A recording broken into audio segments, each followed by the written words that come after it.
Governor Broadway said that it would be shut down until June 7th this morning. Is that going to be a good rule of thumb for other sorts of mass gatherings in New York City or statewide? No, I wouldn't use what they think. You anticipate mass gatherings beginning before June 7th? I don't know, but I wouldn't use what Broadway thinks as a barometer of anything, unless they're in the public health business and they have seen better numbers and models. All of these projections basically turned out to be wrong, right? And this is a very hard thing to model because besides all the variables, you're modeling public behavior and what people will do. If you go back and you look at even models that were put out in January, they all had a premise about how effective social distancing would be, what percent of the population would actually comply with social distancing, et cetera. And they have turned out to be wrong. But I think, Jesse, they can be wrong either way. You know, I'm more worried about people saying, oh, well, the number of cases is coming down. It's now safer. It's not. It's not. I'm more afraid of the number changing and the curve changing because people read something into it that's not there. If you reduce that compliance on social distancing, you'll see those numbers go up within days. Literally go up within days. So, no, I take it one day at a time, look at the data for the day, look at the numbers for the day, and then make a decision. We extended everything until April 29th on the school closing New York pause. Even that's a projection.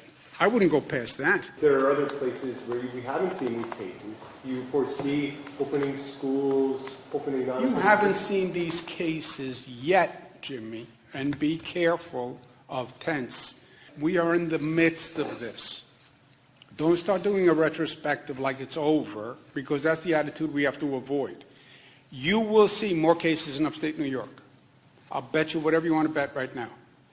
You will see more cases on Long Island. I'll bet you whatever you want to bet right now.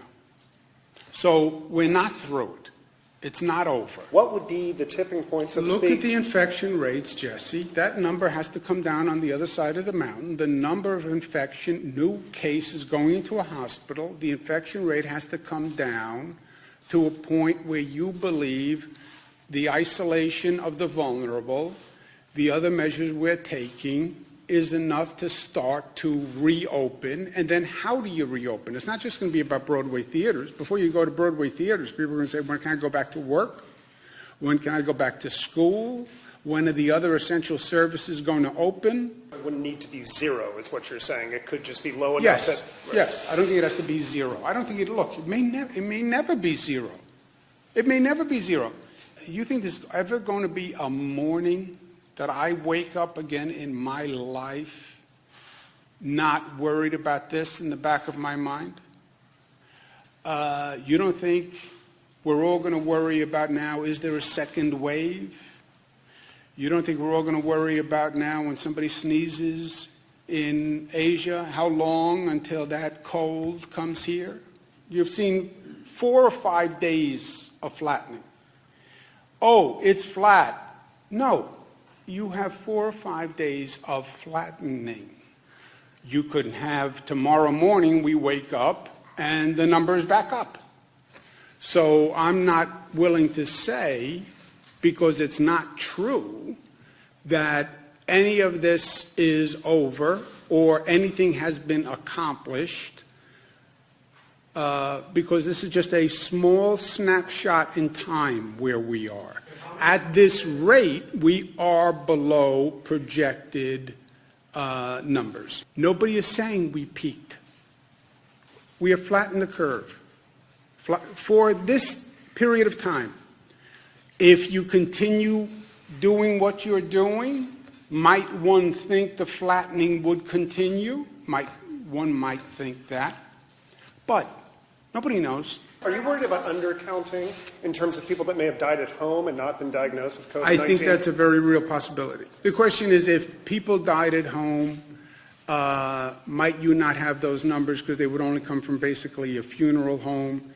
We're looking at other models because right now most of the data we have comes from hospitals and major institutions, nursing homes. So there could be a deviation, no doubt about that. Do you think that New York was late to act? No, I think New York was early, and I think the actions we took were more dramatic than most, and frankly, were criticized.